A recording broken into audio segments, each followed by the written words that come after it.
Right, good morning, everybody. Still, it's good morning, right? So, this is a long-awaited lecture on chronic cough in children. So, I'm Srimali. So, we will be discussing about like what are the common disorders which are associated with symptoms of chronic cough in children, and what are the instances where we have to evaluate further and refer to a consultant, so specialist in the respiratory area in with the children, for the children with chronic cough, and also what are the tests that could be done, or the like the evaluation pathways that we could take, so we can discuss about those as well. And then we will be briefly discussing the treatments for chronic cough in children. Only few entities I will discuss. And then we'll summarize how we are going to manage this issue in children. Right. And in an introduction, so cough is an essential part. So it's a very vital thing in life. Everybody needs to have a cough.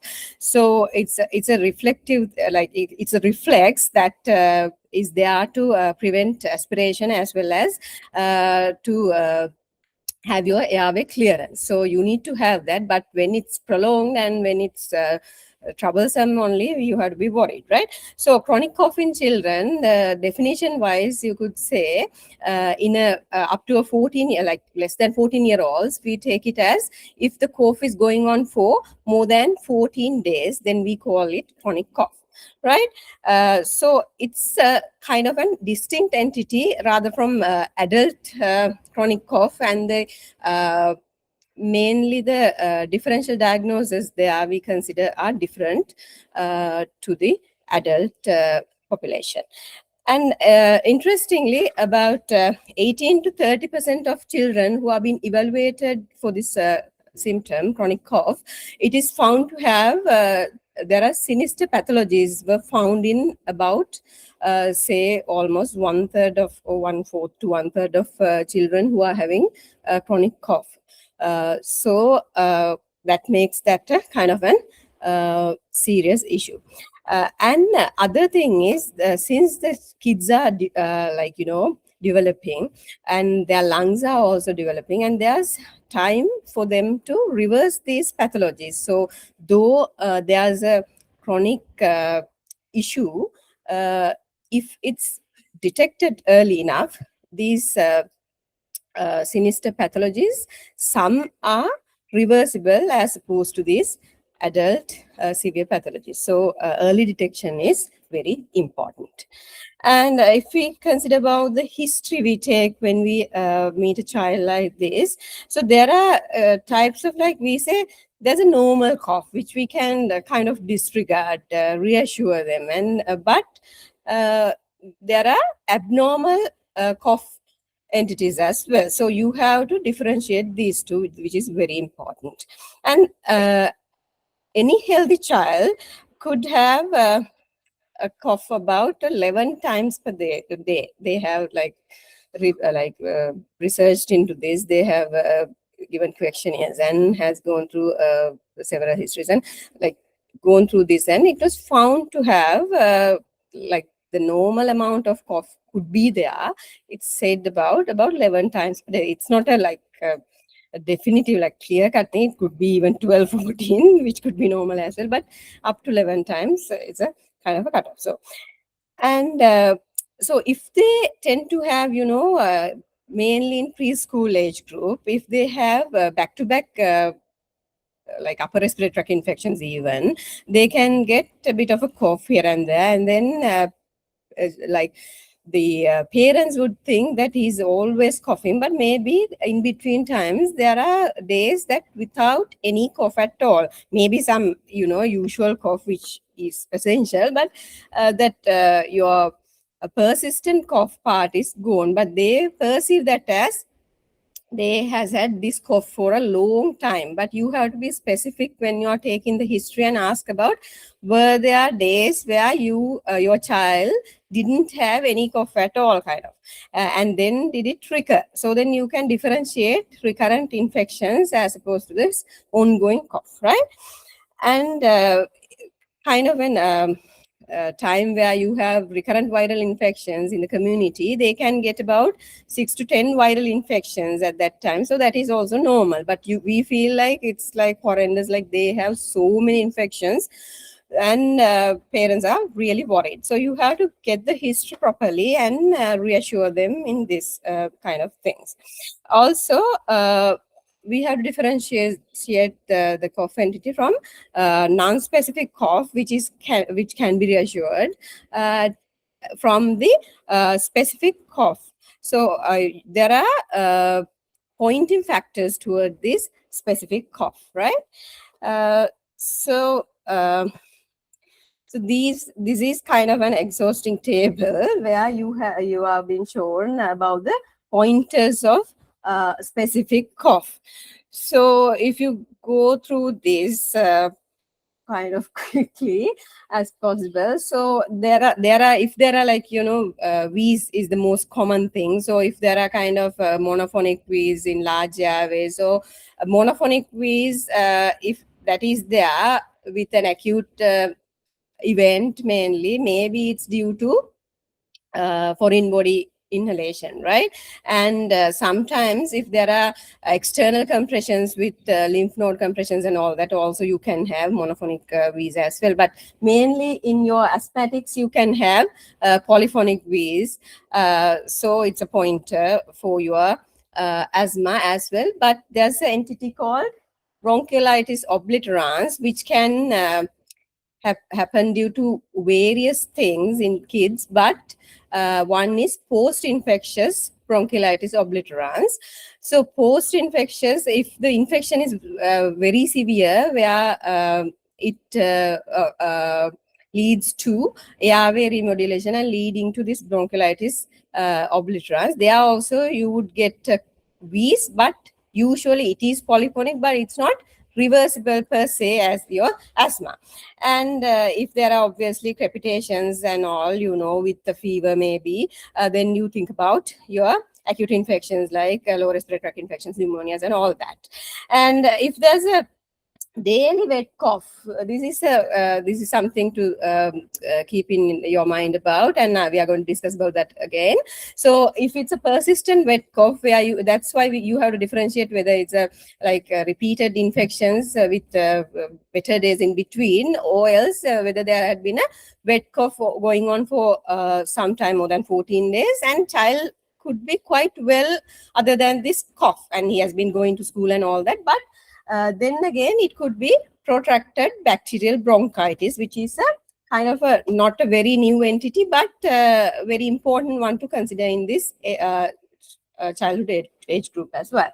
And there could be some sinister pathologies with some kids with suppuratory lung diseases, other atypical infections which are not responding to your common antibiotics. And then if there's hemoptysis also, we have to consider about all these different entities like vascular problems and possibly TB as well in this subcontinent. And then and if they are having hypoxia, cyanosis and all that, so then you have to think about parenchymal diseases and maybe cardiac issues as well. Then about recurrent pneumonias in immunodeficient kids, or cystic fibrosis, primary ciliary dyskinesia, like those, right?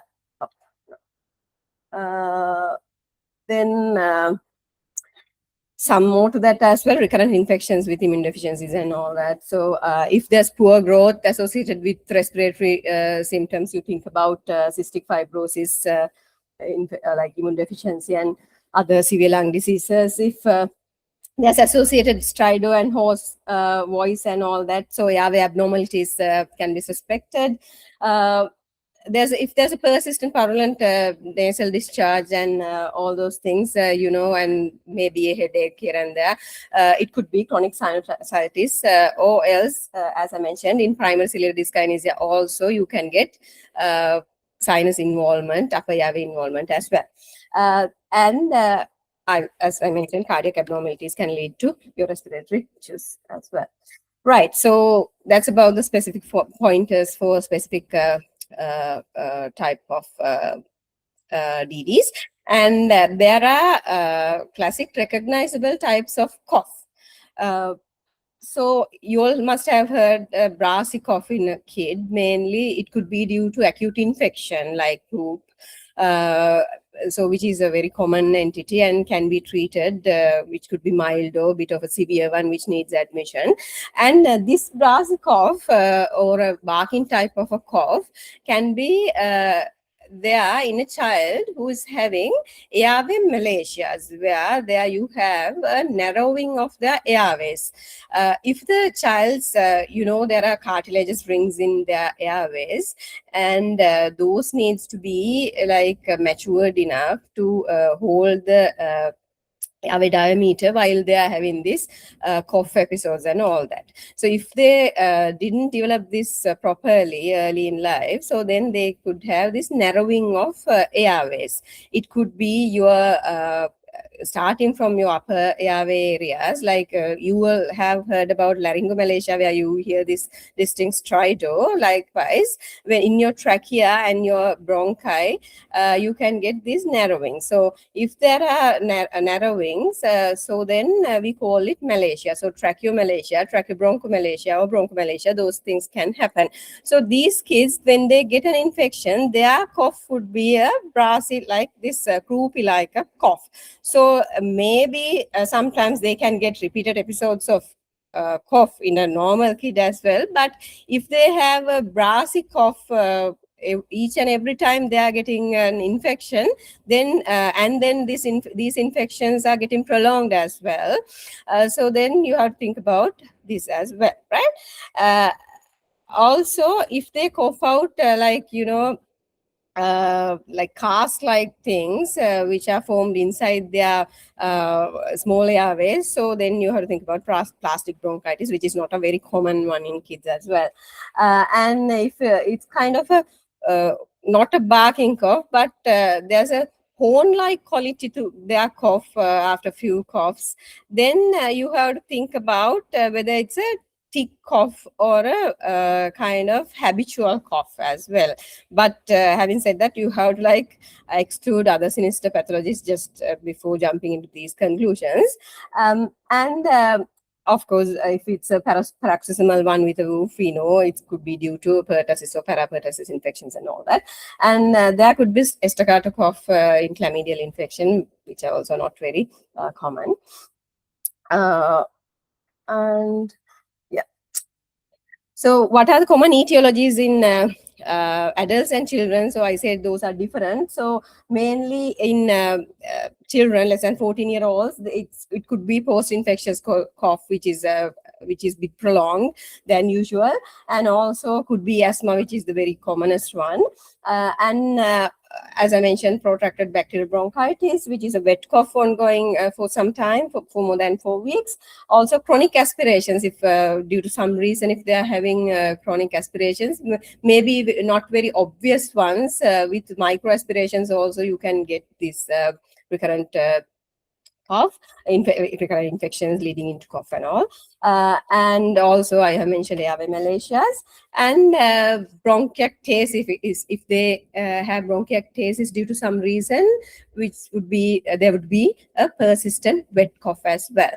And in the both age groups, it's not vegecidin. The habitual cough or the tick cough would be there in both age groups.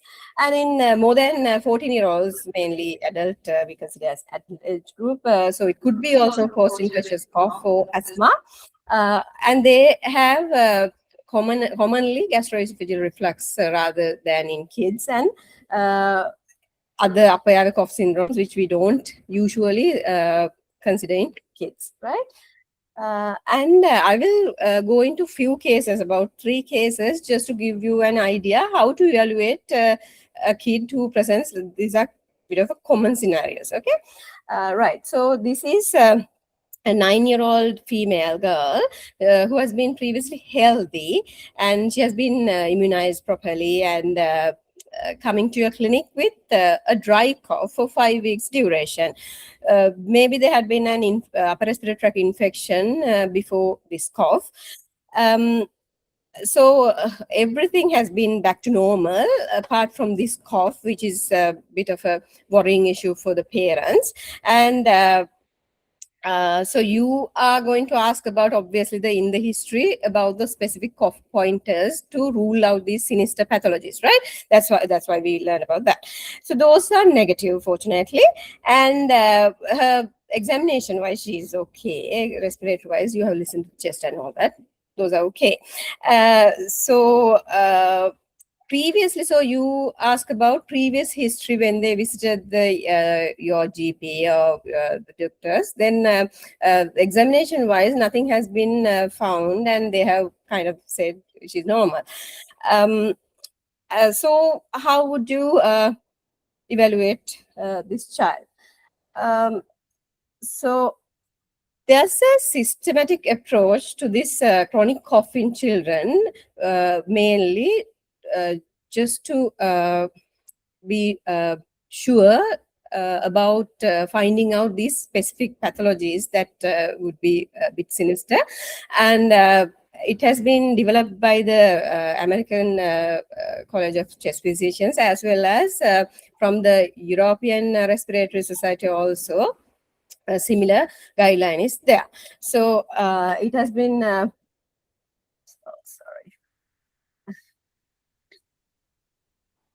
so they are since 2020. So this is for less than 14-year-olds with more than 2 weeks of cough, right? More than 2 weeks of persistent cough, right? So adults should follow the adult guidelines, obviously. So evaluation wise, you take the history as we mentioned before, and then after the history, we have to rule out other pathologies, because this has gone on for 14 days. So we go for chest radiography, right? And since this child is a 9-year-old girl, she can perform the spirometry. So since this is a dry cough, we can get an idea whether she's having like asthmatic symptoms or something like that. So why we do the spirometry? We do it with bronchodilator reversibility testing, where you do a spirometry exam first in the child, and then you give them salbutamol with you can do with a nebulizer, or you can use the inhaler. And then after 15 minutes, you can repeat the spirometry and see whether there had been improvement in there, and there are cutoffs to diagnose whether there's a reversibility, and you can mainly diagnose asthma. Having said that, I have mentioned that you can't exclude asthma by having a normal spirometry as well. So usually from 6 years and above, mainly 5 years even, you can do a proper spirometry, but it's not very easy most of the time. But we are trying to do that in kids in here. So if they can follow instructions, as ideal, they should be able to do that properly, right? So this kid, our Dilini, she has also undergone the chest X-ray and spirometry, both are normal. So then what to do next, right? Okay. So this is the evaluation pathway I have mentioned, right? So you go first, you do the examination and evaluation by you ask about the specific cough pointers, and whether there are any classic or recognizable patterns of cough, and then you go for your chest radiography and your spirometry in appropriate age group. So those were normal, so those are not there. And in each and every kid, it's very important to evaluate tobacco smoke or other pollutants. And I have mentioned, so we know about outdoor air pollution and those things which are like, mostly talked about. But there's an entity called indoor air pollution as well, which is to be aware of, because we use biomass fuel mainly in our households, and there's not much of a ventilation most of the time. So the kids will get exposed to this pollution, indoor air pollution, and also mosquito coils, vaporizers, maybe incense sticks, and all those things can lead to your chronic cough and maybe triggering of asthma and all that. So you have to inquire about that, let alone smoking or maybe vaping, right? Okay. And also inquire about like parents' expectations and their worries, and then really what they're worried about, and their concerns, and how child is like about their day-to-day activities as well, and the sleep, right? So these things in any child with the initial history mainly, you have to ask about all that, right? And then if all these things are okay and you have advised about your air pollution and all that, and then you can reassure them, and you can go into this watch and wait policy. And then of course you have to review the child, because you don't know for sure whether this is going to go off or not. And because all these things are not there, so we can kind of be reassured that it could be due to post-viral cough or something like that. Okay, so then we are going to review the child in 2 weeks time, right? So what could happen in 2 weeks? So the cough could resolve altogether, then we are all happy, right? So then we can discharge them. If there's anything, you can review, that's it.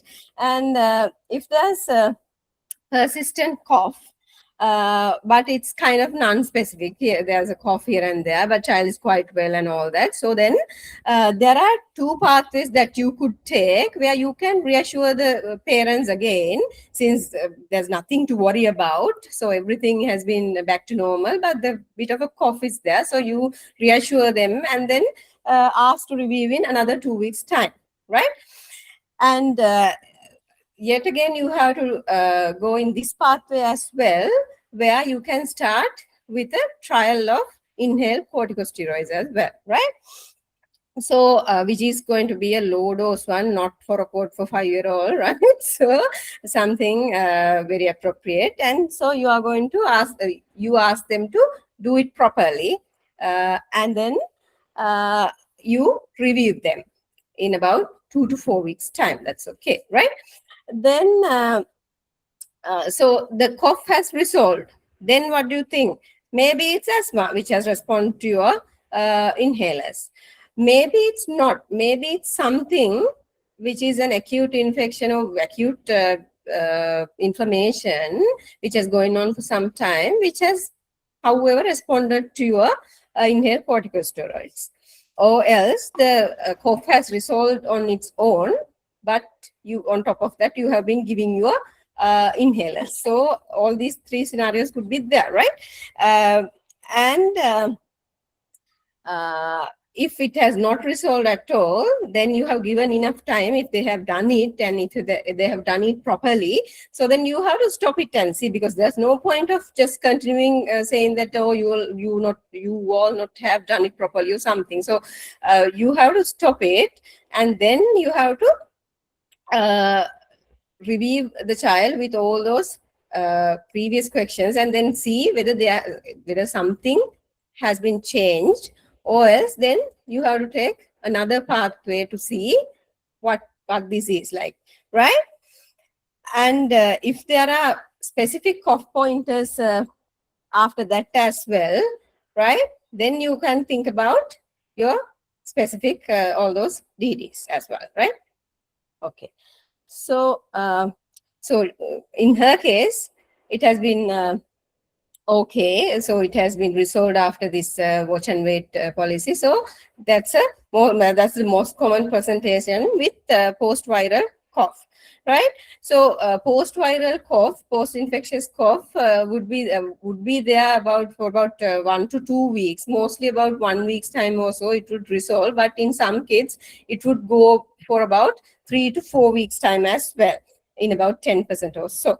And in these kids, but there would be no specific cough pointers as well, right? So then the next case, this is also like a 6-year-old girl who has had repeated episodes of prolonged dry cough, right?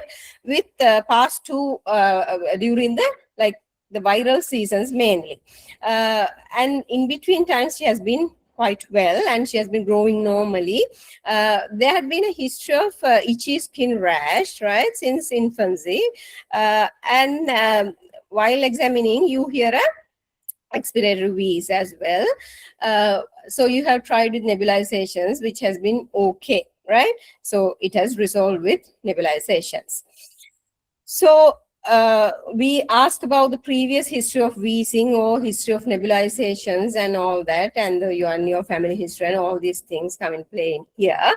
And so there had been previous wheezing as well. So how would you proceed in this case, right? Right. So there are specific cough pointers, right? But still there's no abnormal spirometry of chest X-ray. But if those are so, this is the pathway we are going to take, right? Then this one is having a dry cough, right? So when you have a specific cough pointer or your X-ray or spirometry is abnormal, then you ask about the cough, the type of cough, whether it's a dry cough or a wet cough, you ask about that. And there are two pathways to take. So it's not a wet cough, this is a dry cough, right? So in the dry cough, there's a reversible airway obstruction with symptoms of asthma, right? So if it is so, right. So if it's yes, then of course you go along the line of asthma. And if it's a no, then the dry cough is there, but it's not the most common your asthma or anything like that. So you are not very sure about that. So you can refer for further evaluation to a respiratory person or the pediatrician or whatever. And then so mainly in this child, yes, there had been all those things. And so it points towards diagnosis of asthma, isn't it? Right. So sorry about that. I think it's not very clear. So in asthma, what is very important is there are 4 core symptoms in asthma, which you have to inquire about in kids or any other person, right? So it's a wheeze, chest tightness, right? Yeah, it's not very clear at all. Difficulty in breathing and a cough. And these would be variable during the day, during the time of the day, or the time of the day by the intensity. There's a variable intensity as well, right? And so with triggers, those can worsen. We know there are quite a few triggers, so we have to ask about all that. With exercise also, they can develop this. The thing with this wheeze is where you have difficulty in breathing with asthma. Your difficulty in breathing also worsens after you have stopped your exercise. Usually with cardiac type of SOB, it would resolve after you have stopped your exercise. So that's kind of a bit of a distinctive feature you have to ask about as well, right? And also personal history of atopy, like in this child, and family history of asthma or family history of atopy also points towards your asthma. And your examination findings with polyphonic wheeze, and whether there had been previous nebulizations or previous responding to inhalers for some time ago and all that, would you have to ask about all those things. And how would you evaluate or diagnose asthma? So you take the history and you detect the pattern of asthma symptoms first, and then you go for objective evidence with mainly the spirometry in appropriate age group. So spirometry, it would show the obstructive pattern with your graph as well, and then you have the FEV1 FEC ratios. Mainly in children, we consider that to be less than 90%, right? And maybe you can do bronchodilator reversibility at that time. As well, you can try after 4 weeks of inhaled corticosteroid treatment, you can try and demonstrate the bronchodilator reversibility at that time as well. So there's a reversibility of 12% of FEV1 following that. So that's what we are going to see. And post-expiratory flow also could be used, but it's not very reliable as the spirometry, but can be used. And there are cutoffs for that as well. And also you can, in a child who would not be able to do all this, you can go with the history and the after treatment response as well. Then other evaluations wise, you can consider the chest X-ray, which is essentially normal. Maybe there's a bit of hyperinflation and bronchial coughing. I'm going to show a picture in a bit. And also exhaled nitric oxide, which is not widely available, but it's also a supportive one as well. And maybe allergy testing in not in all, but in some kids. So this is a X-ray of a child with asthma, which is essentially a normal one. But if you could see, it's there's hyperinflation with a bit of a flattening of diaphragms there. And then this is which I'm going to show, the peribronchial coughing, where you are seeing an end on bronchiole there, and there's a bit of a thickness. You can see the bronchiole, the wall of the bronchiole, because there's this airway inflammation. It is shown as pedibronchial coughing, right? Okay. Then this is a picture of spirometry. So where you see the graph as flow volume graph, you see this scooping pattern. Okay, this is the obstructive pattern, right? And ratio would be less than 90 if you're on FEC.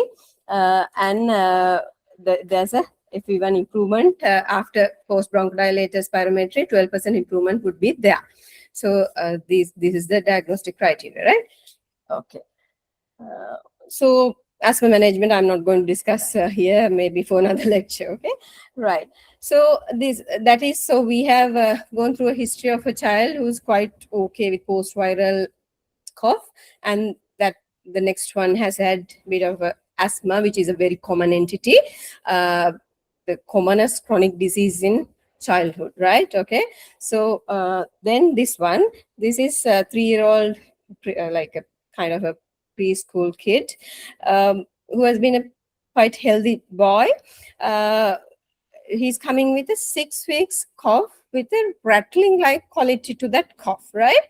Where when you have a bit of secretions there, you hear a kind of a rattle, which is not a wheeze, okay, but which bit of a rattle is there. So maybe there had been some cough, because preschoolers, you know, so they always have a upper respiratory tract infection, and they're snotty all the time, right?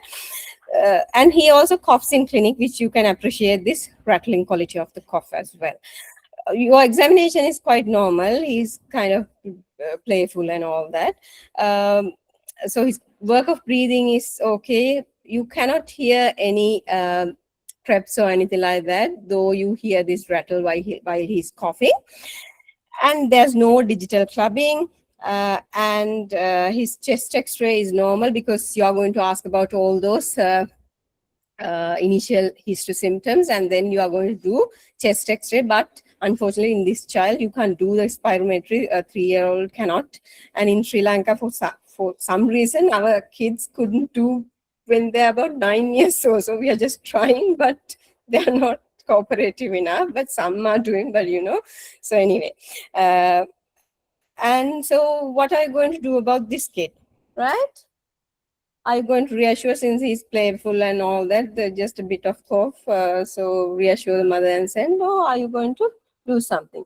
So you go through your chronic cough pathway, and you examine, you do the examination and evaluation, and then so we have gone through this bit, right? So yeah, so it's not a dry cough, obviously, it's a wet type of a cough. So there's a kind of a specific pointer there, isn't it? So so it's a wet cough, and right. So, but there's it's a wet cough. But what happens is there are no cough point. Like child has been quite well, growth has been okay, and there were no other recurrent infections in the history and all that. So those your that exhaustive graph come into play. So those were not there. Then what? Then then this child has had a cold, and this wet cough is going on for about, I said, I think 6 weeks, isn't it? So this has going on for some time, but child has been playful and attending preschool and all that. So what are you going to do in here? Since all the other things are okay, you are going to treat the child properly, thinking that this is just a protracted bacterial bronchitis, which we are going to discuss a bit later, right? So how do you treat that?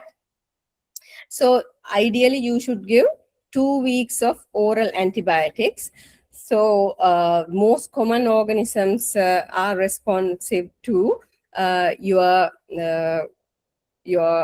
antibiotics. Your Coamoxiclav would be enough for these kids. So you give 2 weeks course of Coamoxiclav. So I'm not telling for you all to give Coamoxiclav for 2 weeks for each and every cough that presents to you. So you evaluate all that, and if this wet cough, which has been there every day without a fail for these 4 weeks, and a child has been quite well and there are no other sinister issues, then you are going to treat with the working diagnosis of protracted bacterial bronchitis for 2 weeks, and reassure the pharmacist and reassure the mother, and mention about the side effects and all that, but ask them to give the antibiotics for whole 2 weeks without stopping it midway after the cough is kind of resolving. So it's a important thing, right? So yeah, and then what could happen, right?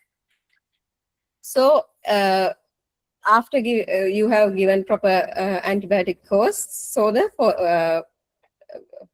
bacterial bronchitis can resolve, right? So then if it's not resolved after this 2 weeks course as well, then you have to think about some other issues there. Then you have to refer appropriately, right? So what are the common? So those were 3 common etiologies, like I have discussed with you all. So what are the pathways you can take? And so what are the common etiologies? I'll briefly go through a few of those. Right. So firstly, I would discuss about protracted bacterial bronchitis, like in this the third case, right? So mostly you can have it in mainly the preschool children, but with all the kids also it can happen. This is the common age group though. So they will have 4 weeks of this ongoing wet cough there, but there would be no sinister pathologies or the cough pointers present. And so symptoms would not be there other than this cough. They are quite okay, as I said, and X-ray is normal, examination is normal, and maybe they can have a bit of a wheeze, because preschool wheezing part or the viral induced wheezing part would be there, but it is not because of the bacterial bronchitis mainly, right? So it can also be there hand in hand. And mostly the cough will resolve with your 2 weeks of antibiotics, but sometimes you have to repeat another course of antibiotics for maybe about 4 weeks. Sometimes it may go into about 5 to 6 weeks as well in some kids. But before that, you have to evaluate for other pathologies, right? Right. And then this is the where in 2006 this entity was mainly put out by this Sentinel paper by Prof. and B. Chang from Australia. So this shows the entity of protracted bacterial bronchitis, where this prolonged wet cough, which is going on and on in their airways, where it would lead to chronic inflammation of the airways, leading to airway remodeling, and then it can, if it's go on without treatment, can go into chronic suppuratory lung disease, which but up to this point, maybe it's reversible if it's diagnosed earlier. So it's reversible, but if it's gone beyond that, then it would be radiologically proven. Bronchiectasis would be there, but early bronchiectasis in younger children, if detected early, it could be a reversible entity as well, as opposed to the adult bronchiectasis. So it's a very important entity because you can save kids' lungs by identifying this entity and treating it appropriately. Okay, right. Other thing is, so if it has gone on for some time or due to any other reason in a child with immune deficiency with recurrent infections or chronic severe infection, or maybe a TB which is leading to a severe infection, which we have to consider in our country mainly. So with all this, we have to think about, with a dry cough or a wet cough, we have to rule out TB, so that I have to properly mention to you all, right? So mainly you have to see their growth and ask about all the history points and the contacts for last 2 years, close contacts for last 2 years with TB, and then send gene expert. It may be early morning gastric aspirate or induced sputum in a child. So gene expert is the thing to send, not the AFB as in an adult, right? So just to mention that, because it's very important in between, right? Okay, right. So non-cystic fibrosis bronchiectasis, because mainly it's a common thing in bronchiectasis kids, which is not common in here, but so this entity, because of other pathologies, you can get bronchiectasis. So if it's it is a radiological diagnosis essentially. So if there's a recurrent infections with which is going on for some time, and this wet cough is prolonged, and maybe the growth is also affected, they are having a productive sputum all the time, maybe in the mornings, and there's a color change of sputum and all that, then you have to refer and we have to evaluate, and then you can diagnose with this CTs. So in the CT, you get this bronchoarterial ratio of more than 0.8 as opposed to the adults, where it's more than 1. So it's the confirmatory diagnosis. So this is how you see. So if you see, so there's mainly you can see adjacent arteries and bronchi. So the ratios of these diameters are, so if it's more than 0.8, then it's diagnostic. So it's a radiological diagnosis, mainly with the supportive clinical history. So this is a picture of kid's CT scan. So where you could see, can you see, this is the artery, and this is the bronchus, right? So can you see, it's like a signet ring appearance is there in this one as well, right? So it's not a very extensive one. So it's in the right lower lobe as well. In left lower area, this is kind of a collapse consolidation, and it has gone on for bronchitis as well. So bit of atelectatic bands are there and all that. So this is a CT of a kid we have taken care of previously, right? Yeah, and yeah. So management wise, so mainstay of management is you have to treat properly for recurrent infections, and there could be some pathogens like Pseudomonas and all that, which you have to proper treatment should be started for prolonged time as well. And then airway clearance is very important. So there are so many ways which we could do. So we use this bottle PEP, which is using a bottle and clear hose from hardware with bit of water. We use this crude method of airway clearance as well in these type of kids. So, but there are other a cappella and all those other devices where you could use as well. So, if a severe infection is there, maybe their symptoms are so subtle, they would be bit okay, but there's a horrendous cough with change of color of sputum and all that, maybe they need early admission and IV and prolonged course of IV antibiotics as well in these kids. So you have to be aware about this one. Yeah. So this is this, and I have briefly mentioned about airway malicias, where you can diagnose that with the history, but confirmation with your bronchoscopy. So you see this airway diameter with the dynamic study. When they're breathing, the airway diameter reduced to less than 50%, and there are grading for that as well. So if you could see, this is a normal airway, which is splintered and quite okay. But there's airway malacia. So you could see this is like the diameter is reduced here and in this case as well. So what happens is, so they can't clear out their sputum, their phlegm, especially when they are having an infection. So you need to have effective cough and effective airway clearance. If it's not done, so the infected mucus is trapped there, and then it would lead to prolongation of your wet cough and may lead to pneumonias as well. So you have to treat a bit more aggressively as opposed to other kids, and then maybe you have to use some airway clearance methods for those like while they are having infections, and sometimes they may need to go into surgeries as well, right? Right. Other upper airway pathologies are not very common. Maybe your sinusitis, maybe postnasal dripping and all those things can also lead to chronic cough. So those things mainly, like you have to avoid whatever triggers or airway irritants, all that.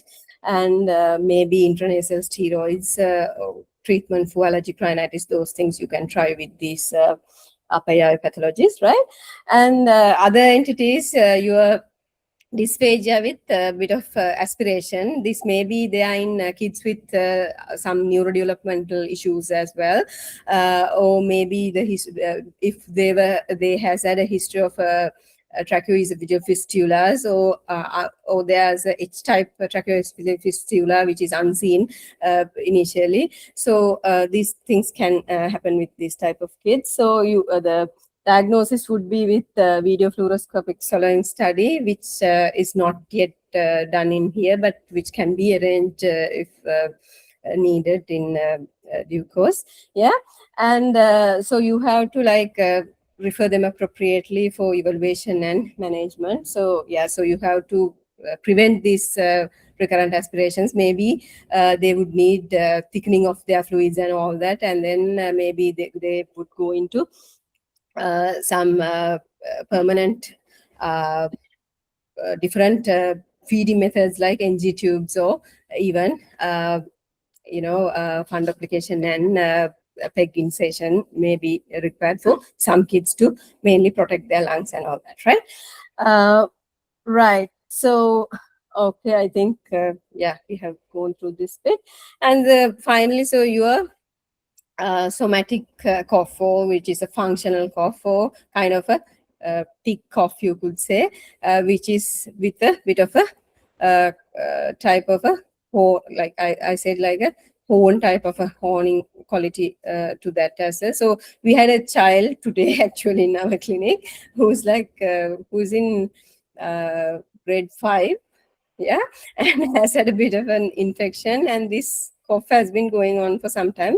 So we have done all these, investigations, but we have tried spirometry, which she couldn't perform properly, but it's not kind of directed towards asthma anyway. So we have reassured her again and we have sent them home, right? So this cough, you can't be giving medications and escalating your asthma treatment or anything like that. But to diagnose this, you have to go through this evaluation pathway, and you have to obviously exclude all those pathologies there, and then you have to reassure them. Sometimes you may need to have help of the psychologist, so behavioral therapy would be there with some breathing exercises on all that. So that's a different management pathway. And so what are the take home messages? Mainly chronic cough in children, if you diagnose a pathology, if you diagnose pathology early, so you can treat it early, and then there's more chance for reversibility as well, and then they would lead a good adult life if you detect early and treat properly. And so there are some entities, sometimes people would diagnose like cough variant asthma and go on treating for asthma, but maybe that's not cough at all. Sometimes we have seen kids with cystic fibrosis. There are about 35 kids diagnosed island-wide with cystic fibrosis, so it is there. So maybe we have seen kids with cystic fibrosis later on who are on prolonged asthma treatment. Maybe we have seen kids with tuberculosis, which is going on with treatment with asthma medications. So, so not to jump into the diagnosis of asthma, but evaluate properly and reassess, and always think about the other pathologies. And you have to properly evaluate and timely refer back, and then adhere to these guideline protocols. So those are the most important things. Right. So I have a bit of this QR. I have prepared this for feedback. If you all kindly do that for me, so it would be very useful for me to improve my presentation and all that. And if you can take a picture. Yeah.